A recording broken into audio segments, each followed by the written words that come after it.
Muy buenos días, compañeros, profesora. En el equipo que estoy trabajando me correspondió el tema de la ética del discurso. Entonces vamos a trabajar con su principal y más importante exponente, que es el filósofo y sociólogo Jürgen Habermas. Es un conocido filósofo en trabajos de política, ética, teoría del derecho. Además es el principal representante de la llamada segunda generación de la Escuela de Frankfurt. Esta escuela trata de llevar a cabo una síntesis entre el pensamiento de Marx, la ética kantiana y también la filosofía del lenguaje propio del pensamiento anglosajón. En su libro más importante, que es la teoría de la acción comunicativa, Habermas distingue tres clases de acciones humanas. En primer lugar, la acción instrumental o estratégica.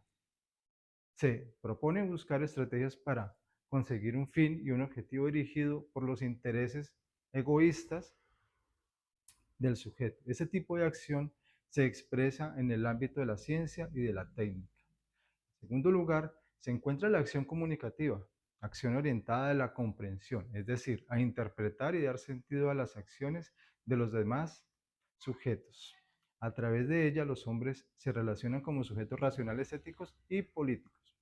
Y por último, en la acción dramatúrgica, que es la acción que se orienta a dar la expresión en los estados internos del sujeto o sus deseos, emoción o su personalidad.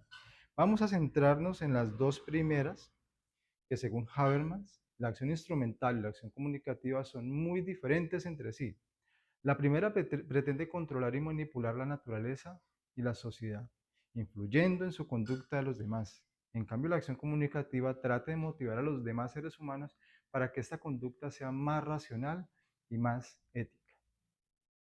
Partiendo de estos presupuestos, hay que decir que las acciones que distingue Habermas va a exponer una ética de discurso, una ética dialógica que guarda semejanza a la ética de Kant, porque pretende ser, al igual que ella, universal y formal, pero que contiene un importante elemento de tipo social que evidentemente parte de la influencia de Marx. Para Habermas, el discurso es una acción comunicativa en que los participantes dialogan entre sí en una situación ideal. Para que el discurso o el debate, el diálogo, pueda constituirse, se requieren, según Habermas, dos, dos condiciones fundamentales. En primer lugar, la libertad. Para que los participantes en el diálogo puedan decir lo que piensan sin restricciones ni coacciones externas, debe existir la libertad.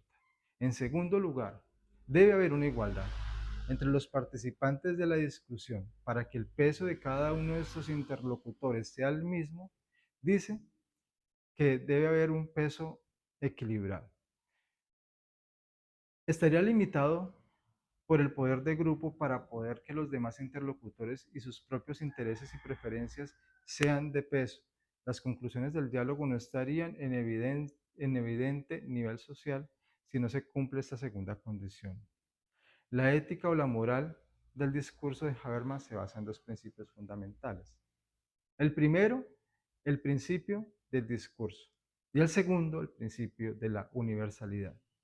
Según el principio del discurso, las únicas normas legítimas son aquellas normas morales que establecen los participantes en un discurso y que cumplen las condiciones mencionadas anteriormente de libertad e igualdad.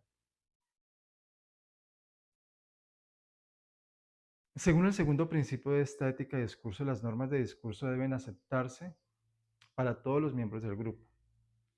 Para que estas normas afecten, ambos principios corresponden, por tanto, a esta situación. Dice Habermas, imaginaria e hipotética es algo regulativo, porque la realidad siempre se dan estructuras de poder, estrategias de manipulación que distorsionan el proceso del debate.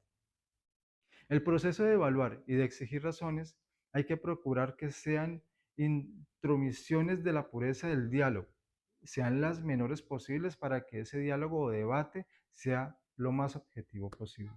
Un aspecto muy importante en la distinción que establece Habermas entre el mundo de la vida, que se rige por la acción comunicativa, y el sistema,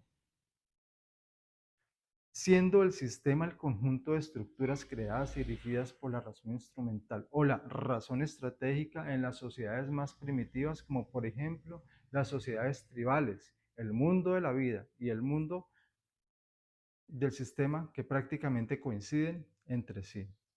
Pero en las sociedades capitalistas se ha ido separando el sistema de toda su estructura, empresas, bancos, grupos industriales, medios de comunicación y el mundo de la vida.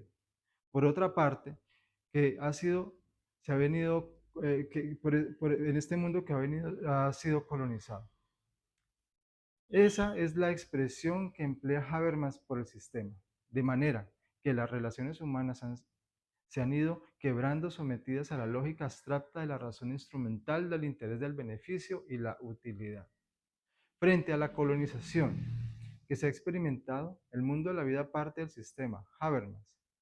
Se ha hecho hincapié en la importancia de la acción comunicativa para justificar el Estado democrático y que él le llama una democracia representativa, es decir, una democracia dialógica. Solo, según Habermas, una constitución democrática cuyo derecho se fundamenta en normas consensuadas lógicamente por el procedimiento del debate.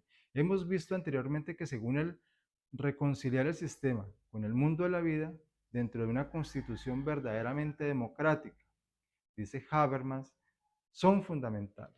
Lo que él llama los procedimientos, es decir, los procesos de deliberación y de las instituciones en las que estos procesos se llevan a cabo, así como los procesos de control sobre las instituciones.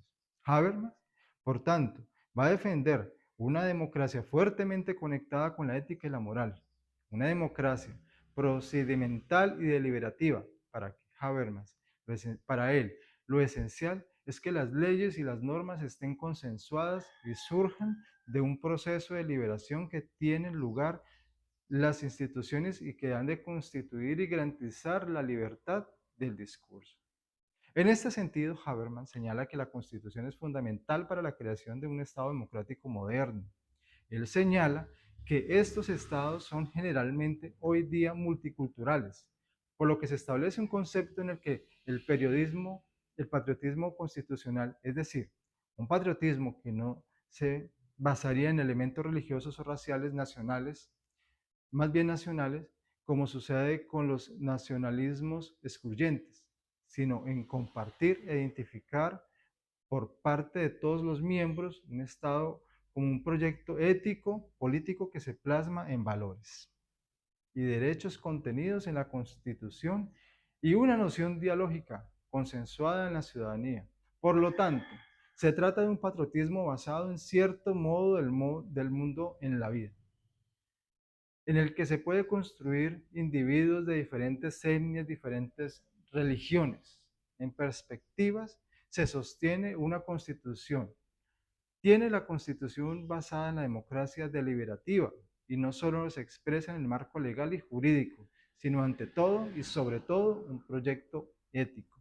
Según esta idea, es el diálogo y el consenso y por lo tanto la acción comunicativa y la acción ética y la acción moral que establecen en este sistema verdaderamente democrático. Y de esta democracia representativa quedarían, dice, unas normas comprendiendo y unas leyes consensuadas, por lo tanto, los miembros de la sociedad para que éstas sean lo más justas posibles.